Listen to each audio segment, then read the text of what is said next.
Ricardo Mendonça. Albuquerque ne reconnaissait plus sa propre maison. Le manoir du Morumbi, qui autrefois résonnait de musique, de rires et de rencontres sophistiquées, semblait désormais un organisme malade, respirant avec difficulté. Les murs restaient impeccables, les meubles luxueux demeuraient intacts, mais il y avait quelque chose d'invisible qui pourrissait tout de l'intérieur. Le silence lourd n'était brisé que par des cris, des portes qui claquaient et des pleurs qui surgissaient sans avertissement, comme des orages soudains. 2 semaines. Seulement 2 semaines avaient suffi pour détruire toute tentative de normalité. La 37e nounou s'enfuit en courant à travers le jardin, les cheveux tachés de peinture verte, l'uniforme déchiré à l'épaule. Elle hurlait des mots incohérents, tandis que le gardien ouvrait le portail en hâte. « Je ne reviendrai jamais dans cet enfer !» cria-t-elle, montant dans le taxi sans même regarder en arrière. De son bureau au 2e étage, Ricardo assista à la scène, les épaules affaissées. Il n'y eut pas de surprise, seulement une profonde lassitude. Il savait déjà comment cela se terminerait dès l'instant où la femme avait franchi la porte du manoir. « 37 » murmura-t-il, appuyant les mains sur le bureau. Le portrait de Clarisse l'observait depuis l'étagère. Le même sourire serein, les mêmes yeux qui semblaient voir au-delà du présent. 1 an s'était écoulé depuis sa mort, mais la maison paraissait figée dans l'instant précis de l'adieu. Les 6 filles s'étaient transformées. Mariana, l'aînée, avait pris le commandement silencieux de la maison, intelligente, affûtée, toujours attentive. Depuis l'enterrement, elle avait décrété qu'aucune femme ne mettrait les pieds ici pour occuper la place de sa mère. Elle ne le disait pas à voix haute. Elle l'exécutait. Les jumelles, Béatrice et Bianca, étaient ses alliées parfaites. Angélique au premier regard, précises comme des soldats lorsqu'il s'agissait de saboter tout adulte qui tentait de s'approcher.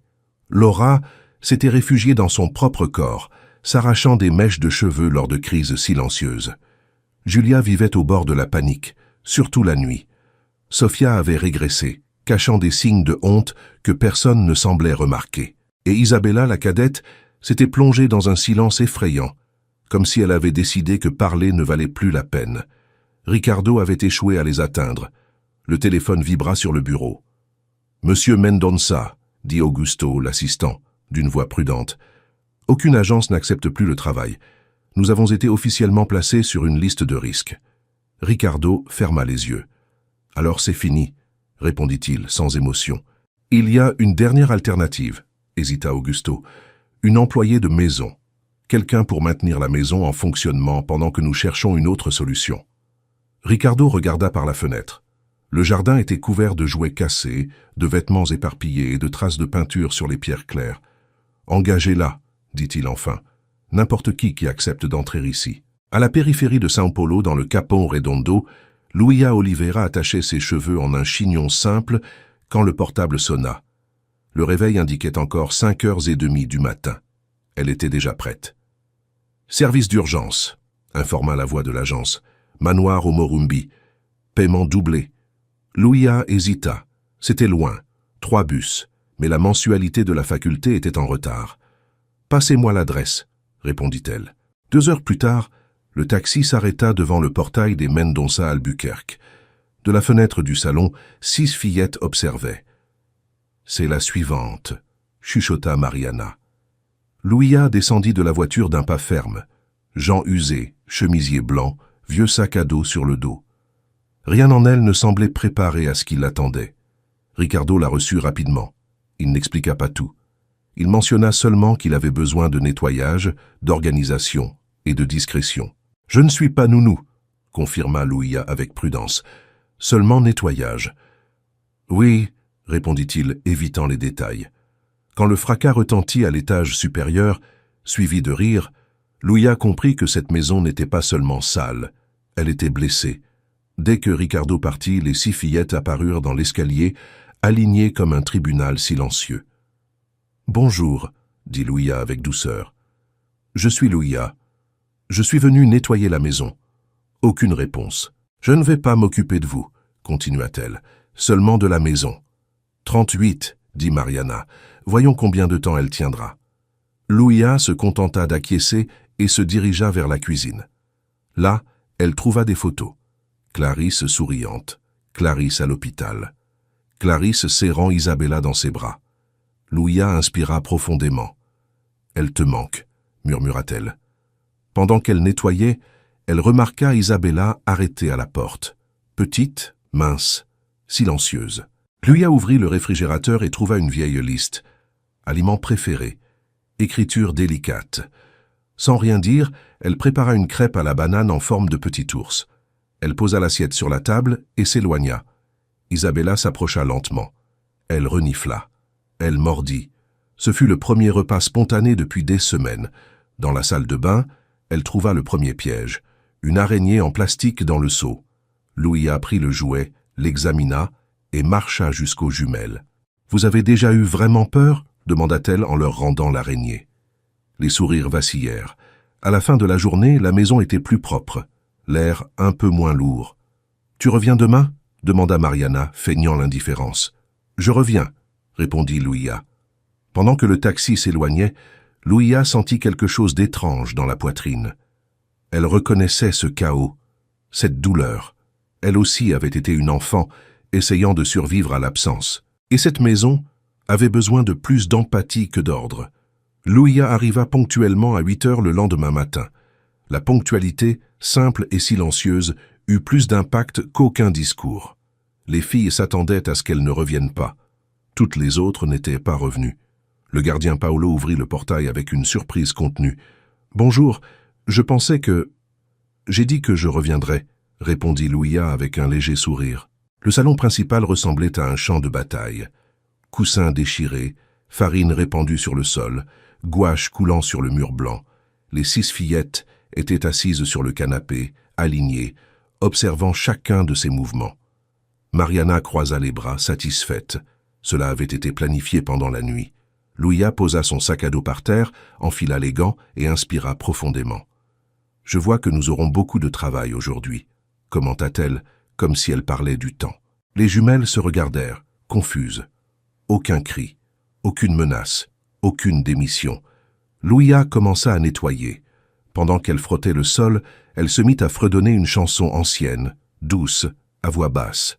Une comptine nordestine simple, de celles qui traversent les générations.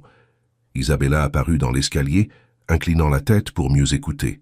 « Ma mère me chantait ça », dit Louia sans se retourner. Elle le chantait pour moi et pour ma sœur. Le mot sœur flotta dans l'air comme quelque chose d'interdit. « Qu'est-ce qui est arrivé à elle ?» demanda Laura presque dans un murmure. Mariana lança un regard dur, mais Louia répondit avant. « Il y a eu un accident quand j'étais adolescente. » Elle continua à nettoyer. « Après ça, j'ai été très en colère contre le monde. » Silence. Laura porta la main à ses cheveux, mais ne tira pas.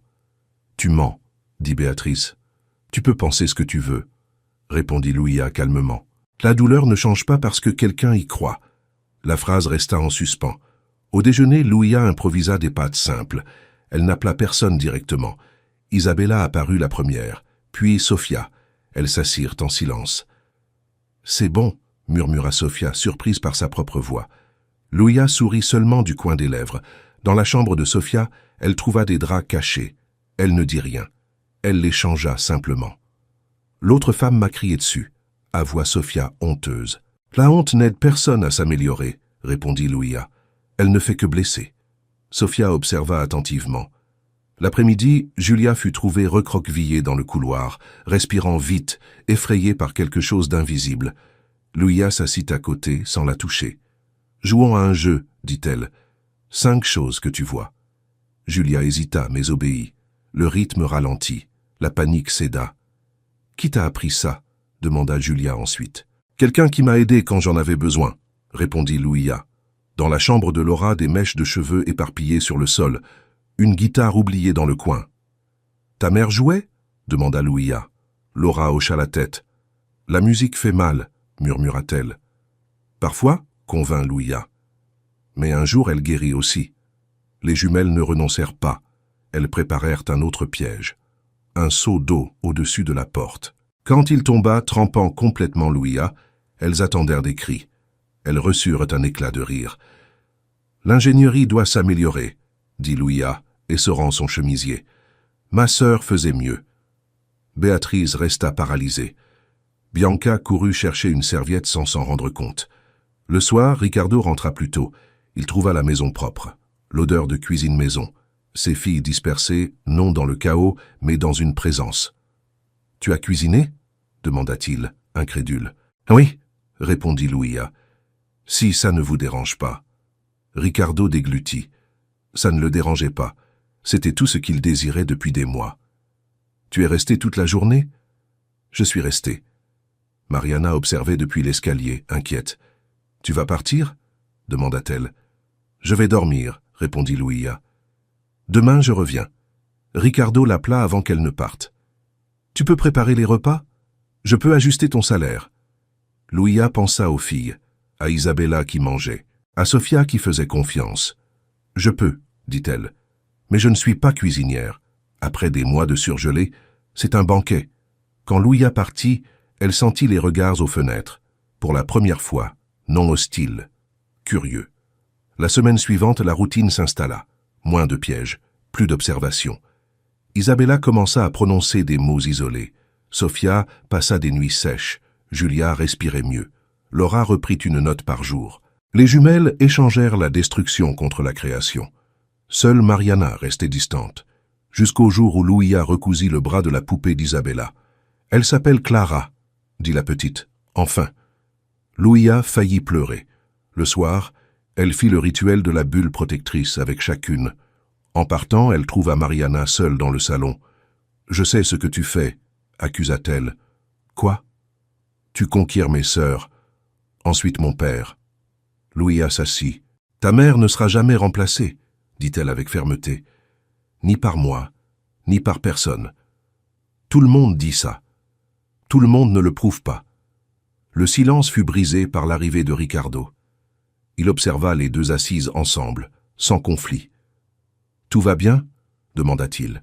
« Oui », répondit Louia. Cette nuit-là, Ricardo dormit pour la première fois sans se réveiller au milieu de la nuit.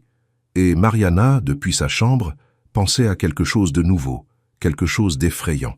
Peut-être que Louia n'était pas une menace, peut-être qu'elle était quelque chose de bien plus dangereux, l'espoir. Louia continua à venir au manoir tous les jours. Il n'y eut pas un moment précis où tout changea. La transformation fut silencieuse, presque invisible, comme de l'eau s'infiltrant lentement dans une terre asséchée. Ricardo commença à rentrer plus tôt. Au début, seulement pour observer. Ensuite, pour dîner avec ses filles. Il s'asseyait à table, sans le portable, écoutant des petites histoires, triviales, qui auparavant semblaient insignifiantes, mais qui maintenant sonnaient comme des signes de vie revenant. Les filles commencèrent à occuper la maison différemment, non plus comme un territoire de guerre, mais comme un espace partagé. Les jumelles prirent l'habitude de fabriquer des bracelets colorés dans le salon. Laura revint au piano, d'abord avec une note, puis avec deux, jusqu'à oser des mélodies simples. Julia monta avec l'aide de Louia, une petite boîte avec des objets qui l'aidaient à se calmer quand l'anxiété surgissait. Sofia dormait mieux, fière de se réveiller dans des draps secs. Isabella parlait peu, mais chaque mot était célébré comme un événement extraordinaire. Et Mariana observait tout. Elle fut la dernière à baisser les défenses, la dernière à accepter que la douleur pouvait changer de forme sans disparaître. Elle passait de longs moments en silence, assise en haut de l'escalier ou près de la fenêtre de la chambre de sa mère, tenant une photographie ancienne. Ce fut par un après-midi nuageux que tout s'aligna enfin. Ricardo décida de planter un cerisier dans le jardin. Clarisse adorait les arbres fleuris. Il dit que ce serait un symbole de continuité, non de substitution. Les filles participèrent. Chacune mit un peu de terre. Isabella déposa la poupée à côté du jeune arbre pendant quelques secondes, comme pour demander la permission. Laura joua une mélodie douce au piano ouvert sur le jardin. Mariana resta immobile, distante. Louia ne l'appela pas. Elle attendit simplement. Après quelques minutes, Mariana s'approcha seule. Elle posa la main sur la terre et inspira profondément. « Maman aurait aimé ça », dit-elle. Louia se contenta d'acquiescer. Ce soir-là, pendant que les filles dormaient, Ricardo trouva Louia sur la véranda. « Je ne sais pas comment vous remercier, » dit-il. « Vous avez fait l'impossible. »« Ce sont elles qui l'ont fait, » répondit Louia. « Je n'ai fait que marcher à leur côté. » Il y eut un silence confortable entre eux, non chargé de tension mais de compréhension. Vous avez tout changé, insista Ricardo. Vous avez changé mes filles. Vous avez changé cette maison. Vous m'avez changé. Louia inspira profondément. Je n'ai fait que montrer que la douleur n'a pas besoin d'être repoussée loin. Elle peut être accueillie. Ricardo regarda le jardin, le cerisier nouvellement planté. Clarisse serait fière. Louia sentit ses yeux s'embuer. Je l'espère. Dans les mois qui suivirent, le manoir des Mendonça Albuquerque recommença à respirer. Pas comme avant. Différemment. Plus réel. Louia termina la faculté. Ricardo fut présent à la remise des diplômes avec les 6 filles. Même Carmen, la grand-mère, vint, observant tout avec un regard qui ne portait plus de jugement, seulement un respect silencieux.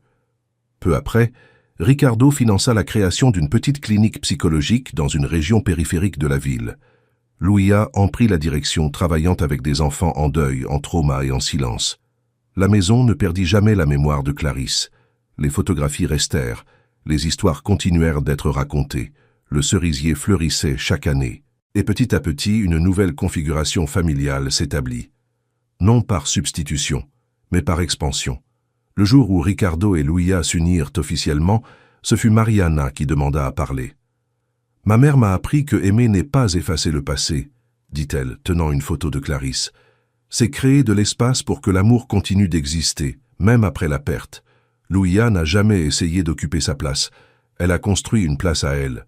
Et c'est quelque chose que ma mère respecterait. » Les 6 filles se tinrent autour d'eux, unies. La maison, autrefois marquée par la douleur et le chaos, était désormais symbole de reconstruction. Et des années plus tard, quand on demanda à Mariana ce qu'elle avait appris de tout cela, elle répondit en quelques mots « J'ai découvert que tous les miracles ne viennent pas vêtus de richesse ou de pouvoir. Parfois, il entre par la porte d'entrée avec un sac à dos usé, des mains simples, et un cœur prêt à rester quand tous les autres fuient. » Fin.